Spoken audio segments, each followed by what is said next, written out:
Welcome back to the battle camp. Oh fuck! I've got a sneeze coming. No, it's gone back up. All right. Anyway, so yesterday, obviously, the news broke with Tyson Fury signing his £80 million deal with ESPN. He's now aligned himself with Top Rank in America and obviously Frank Warren, Queensbury, and BT Sport in the UK. So it feels like he's got good backing. We already know Anthony Joshua, his situation. He's with Matchroom Sports, so he's with Sky Sports over here in the UK and DAZN in the States. And as the news broke, I watched a video that the Boxing Voice put out on YouTube, and not Tyson, Deontay Wilder called in to discuss the deal that Tyson Fury had made and how that affects the fight that they're trying to arrange between themselves, Deontay Wilder and Tyson Fury. And um, the things that Deontay Wilder said, they kind of got me thinking.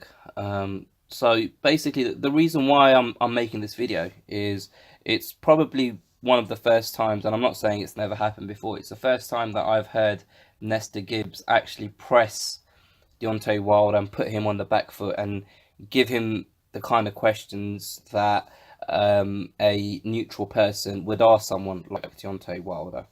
So he was asking him about his own situation, the fact that he isn't exclusive to any broadcasters, and why he's not considering talking to DAZN or someone like that to get paid what Deontay Wilder feels like he's worth. And Deontay Wilder kind of basically said he's happy being a free agent, so he's open to explore opportunities on different platforms and things of that nature, which is, I suppose, it's a logical way of thinking of things. But the more I thought about it, the less I kind of, not, I wouldn't say agreed with him because obviously I don't know the ins and outs, but the less it made sense to me what Deontay Wilder was saying. And I kind of started to think, is Deontay Wilder being mismanaged? And I can't seem to get away from answering that question with the word yes. The reason I say this is because I mentioned earlier, like Anthony Joshua, we all know he earns millions and millions of pounds for each of his fights, regardless of who his opponent is. He gets paid well. And Tyson Fury, he fought Klitschko, had a number of years out. He fought two nobodies, and then he fought Deontay Wilder, and now he's managed to get himself a deal where he's getting paid £80 million over the course of 5 fights. And that's not including whatever the BT Sport are paying him for his fights when they broadcast his fights over in the UK. Now, this £80 million number, we need to be a little bit careful with that because we don't know how it breaks down. Is that just his purse, what he's earning, or is that the total value of the deal? And what I mean by that is, does that include marketing budgets? Does that include budgets for undercards if he's to fight in America and he's to headline a show in America? Does that include other costs that come with events, sanctioning fees, etc.? What does that £80 million cover? Is it just what he's getting paid to show up and fight, or is that the total value of his shows and production of his fights? If that makes sense. Either way, it's a lot of money, and he's going to make millions of pounds. But we don't know exactly how much of that is going directly into his pocket, if that makes sense. But the point I'm making here is it feels like Deontay Wilder is he's kind of getting a bad deal. I hear a lot of Americans talk about how the money's in America and people need to come to America and fight Deontay Wilder to make the real big money. But it's weird how two UK based heavyweights now stand to earn more money in America than their own heavyweight champion, Deontay Wilder. Now, Wilder has had, what, 40 fights? I haven't got his box rec in front of me, but he's had like 40 fights, 42 fights, something like that. And in all of the fights that he's had, has he actually earned, if you add up all the purses he's had in all his fights, has he earned £80 million? If you add all those values up, if he has earned £80 million, it's not much more than that. And Tyson Fury is basically just going to make that in his next 5 fights. After having God knows how many years out, 2 years out, was it 3 years out? And then he fought those 2 nobodies, like I said, and he had that one fight with Deontay Wilder, and he's managed to get a deal where he's getting paid £80 million for 5 fights. And then you got Deontay Wilder on the other hand, who's had his biggest payday against Tyson Fury, and he's kind of still stuck in broadcasting purgatory. He's basically he's aligned with Al Heyman the same way Daniel Jacobs is, but Daniel Jacobs has gone on to secure a massive payday to fight Canelo on DAZN, and he's got his own DAZN deal, so he'll fight again on DAZN, and he'll get paid for that handsomely. This is one of the points that Nesta Gibbs raised yesterday on the interview that Deontay Wilder had with the Boxing Voice, and when the question was put to Deontay Wilder, his response was, no, I like to be a free agent. But why? See, I understand the logic in being a free agent because it allows you to explore and kind of work on different platforms on a fight-by-fight basis. But he's not doing that. He's not exploring and he's not working on different platforms. So he's not actually taking advantage of being a free agent, because he fights on the same platform, not on the same platform, because it was his first pay-per-view against Tyson Fury, and he's fought on other channels, I assume, in America. But it's with PBC and it's with Al Heyman's core kind of group. And that, to me, doesn't make sense. So I started thinking, is he being mismanaged, or is Deontay Wilder mismanaging himself? Is he selling himself short?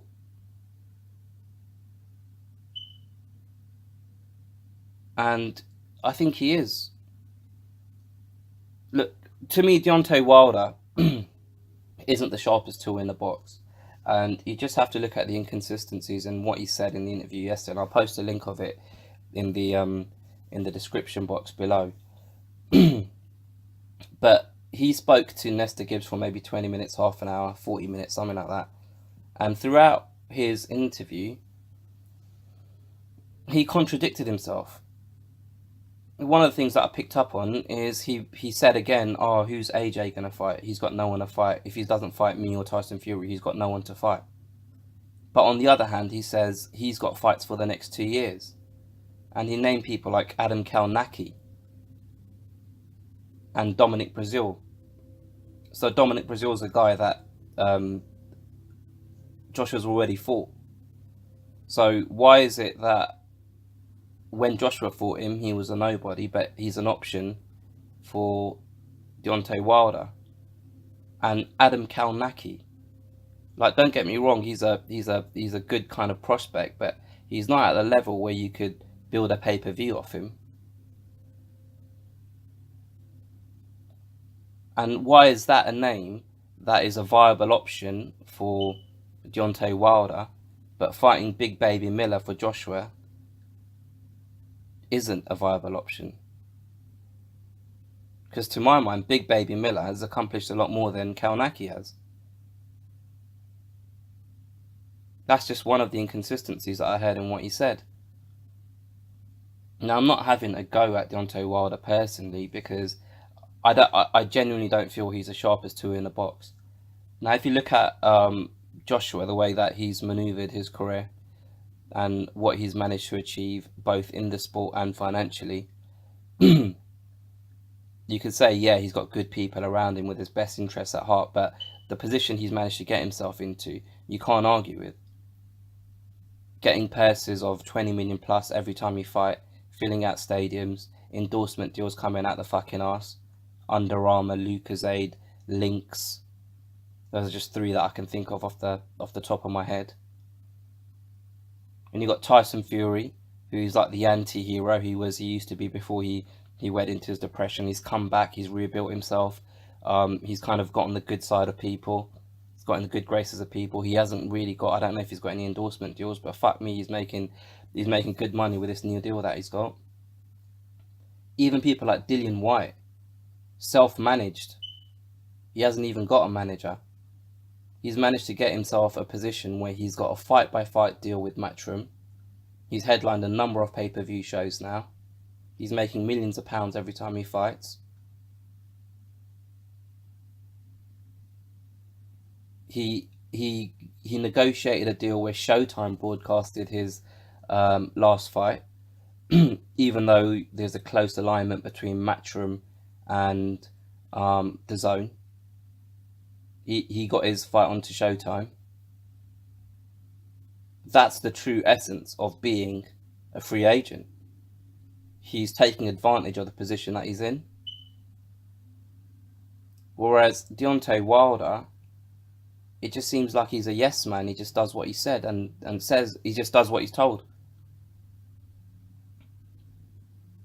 And if the people around you, the people managing your career,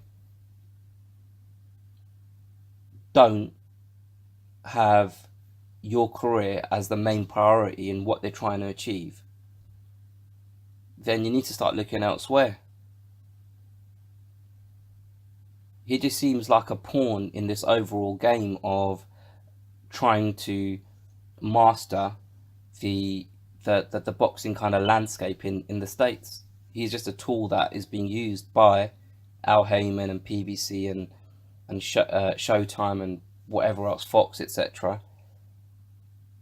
And it's good if he's happy. That's fine. If he's happy, earning that and earning the money that he's been earning so far, etc.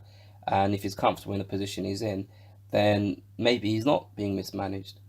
But alarm bells should be ringing in his head when someone like Tyson Fury's come to America and earned himself a massive deal with ESPN. And Anthony Joshua is earning millions of pounds fighting on DAZN, as well as box office here in the UK. Like, the thing is, with Joshua and Tyson Fury now, they're safe and comfortable in the knowledge that they know their next few fights, they're going to be earning a minimum of X amount. With Deontay Wilder, it's just like a case-by-case basis. He fought Tyson Fury, so it's a career high payday. But now if this Tyson Fury fight doesn't come to fruition, who's he going to fight? If he fights Kalnaki, is that a pay-per-view fight in the States? If it's not a pay-per-view fight in the States, what's he going to earn out of that fight? And why the fuck is he fighting Adam Kalnaki?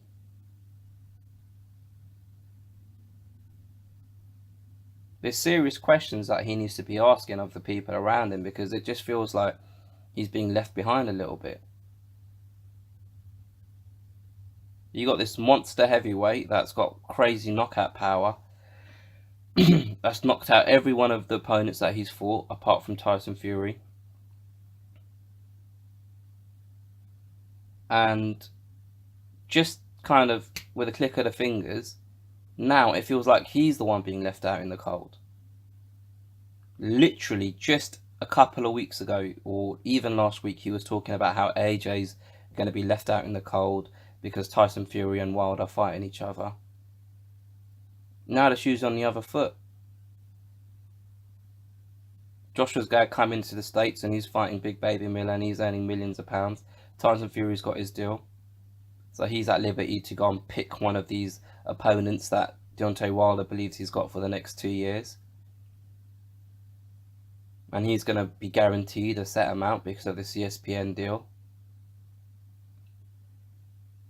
And then you got Deontay Wilder, who doesn't know whether he's coming or going. And it's a little bit sad, really, because there's a power struggle going on with these promoters and kind of these TV channels and stuff like that. But because Deontay Wilder just seems like a yes man, he's been taken advantage of. And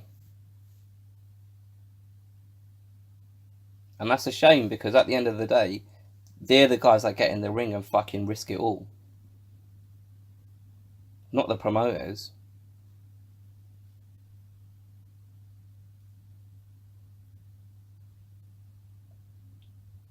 Like, the reason why you're called a promoter is to promote your fighters, the fighters that are in your stable.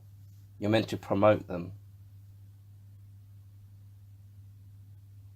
What is being done to promote Deontay Wilder? Like, what investment are they making in building his brand? I can't see anything. I can't see what they've done as a entity, his promotional stable, to help get Deontay Wilder more coverage in the mainstream, more notoriety, which then that can be converted into more money in his back pocket.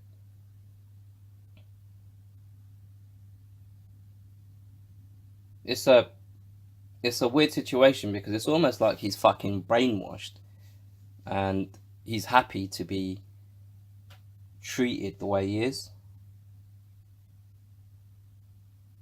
At the same time, like I said earlier, he doesn't seem like the most intelligent man in the world, just by the way he constantly contradicts himself.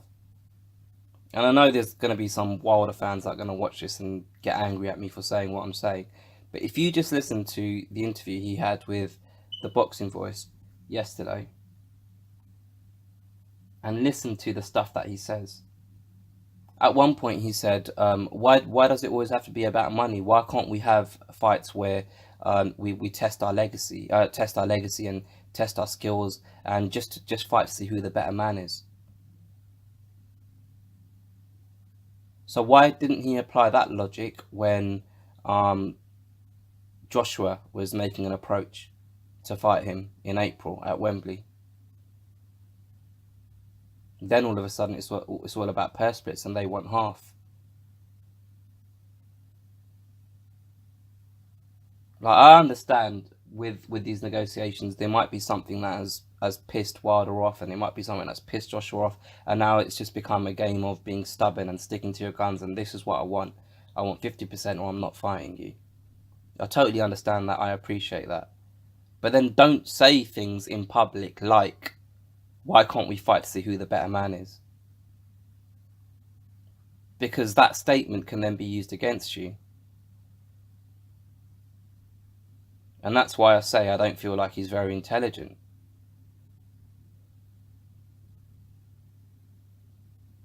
At the end of the day, he's a heavyweight fighter that's a world champion. He should be demanding more of the people that are around him. He should be asking questions of them. How the fuck has Tyson Fury gone and got himself this deal at ESPN, and I don't have a deal like this?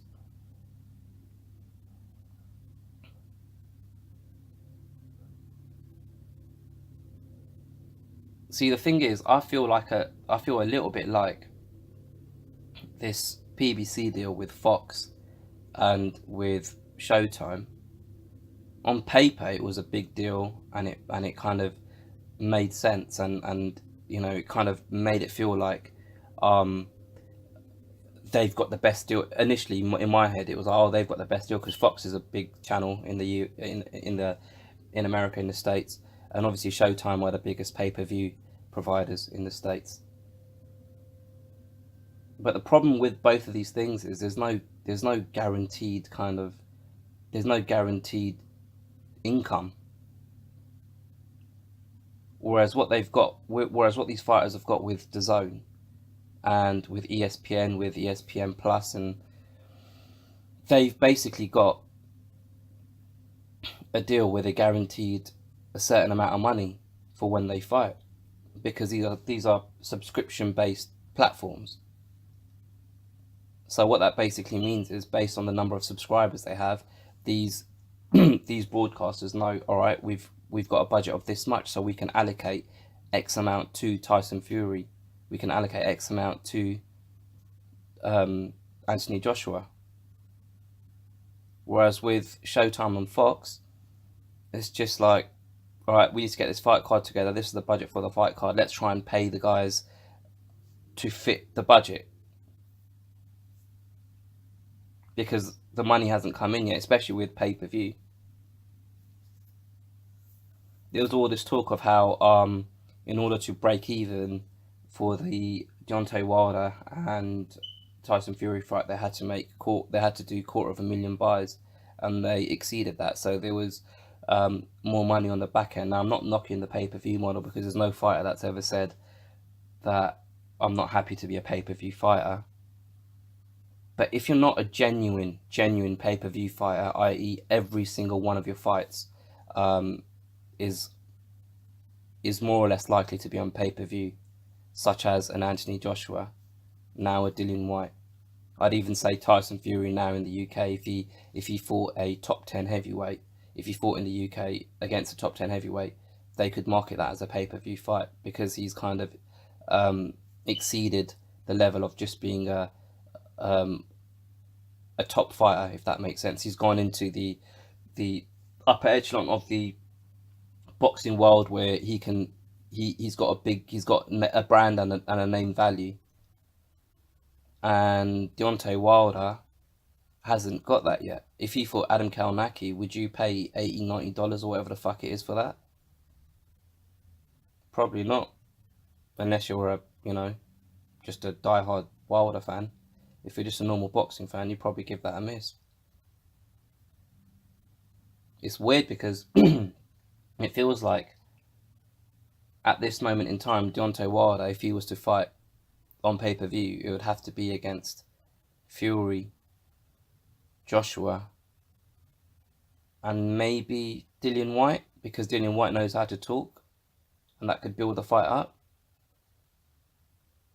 And then he'd have to beat these names to cement himself as the best heavyweight in the world, and then potentially then he could start fighting, other challengers on pay-per-view. But that's a big ask. On the other hand, you've got Dillian Whyte, that's basically cemented himself as a pay-per-view fighter, fighting legit competition. But he hasn't had to go through the gauntlet of the top 3 heavyweights in the world to do that.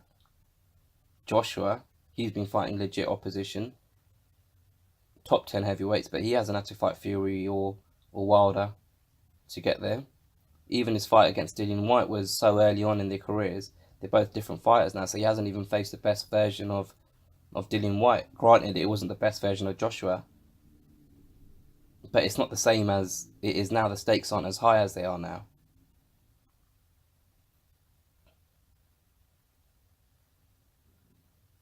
I don't understand the logic behind the things that Deontay Wilder says. And I have a feeling it's because he himself doesn't understand what's going on. I feel like he's told certain things by the people around him, and he doesn't question it.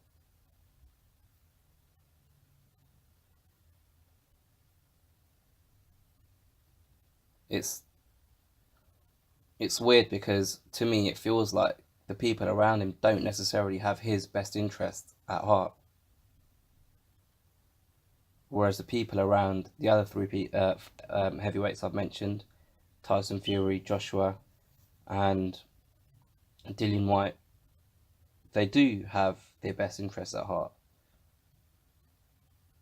We're talking about Joshua, even though he's been with Matchroom his whole career, they negotiate deals, promotional deals, for the next 2 years, the next 3 fights, the next 4 fights. And every time they have a negotiation, you better believe that Joshua gets himself a better deal than he had before. Tyson Fury's with MTK Global, which is a big management company here in the UK. They have fighters with both Matchroom and Frank Warren. And you better believe they had a lot to do with this deal that Tyson Fury announced with ESPN. Dillian Whyte is self-managed. So you know he's going to have his best interests at heart. But the problem you have with Deontay Wilder is his management and promotional team are in bed with each other.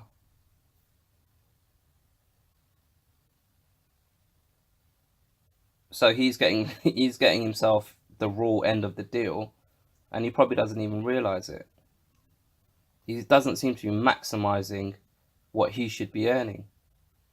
And because his management team and promotional company are in bed with each other, the management team aren't asking and negotiating as as hard as they should be.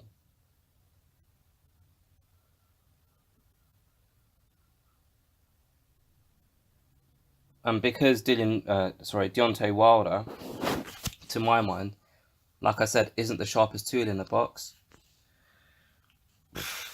he's not asking any questions.